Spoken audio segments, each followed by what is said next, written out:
একাদশীর উপবাস শেষে কিভাবে খাবার তৈরি করি সেটা একটু শেয়ার করছি।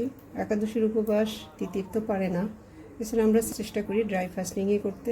এমনকি আমার বাবা, যার বয়স হচ্ছে ৭৮ বছর, তিনিও কিন্তু ড্রাই ফাস্টিং করে।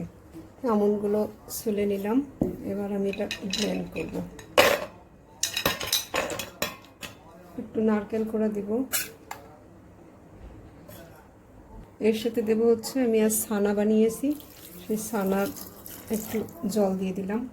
এটা দিয়ে আমি ব্লেন্ড করব।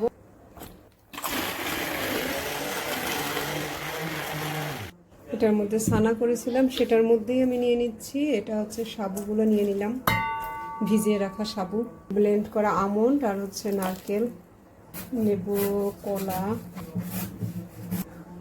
এই কলা দুটো ফ্রিজে ছিল, কালো হয়ে গেছে, এই দুটোও নিয়ে নিলাম। এবার আসলে আমি এগুলো আজকে ব্লেন্ড করে মিশাবো।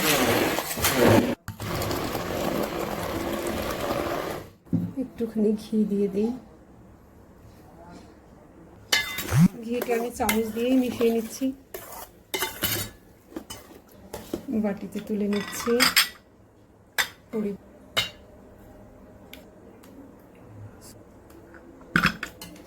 একটু সাজিয়ে দিচ্ছি, একটুখানি কিশমিশ দিই।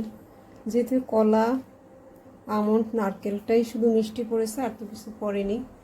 মিষ্টি কুমড়ার বীজ, দেখতেও সুন্দর হবে, খাবারটাও বেশ। এখন দিচ্ছি নাটস, এটা হচ্ছে পেস্তা, তিতিরের পছন্দের বাদাম, আর দেবো হচ্ছে একটা আখরোট। ব্যাস।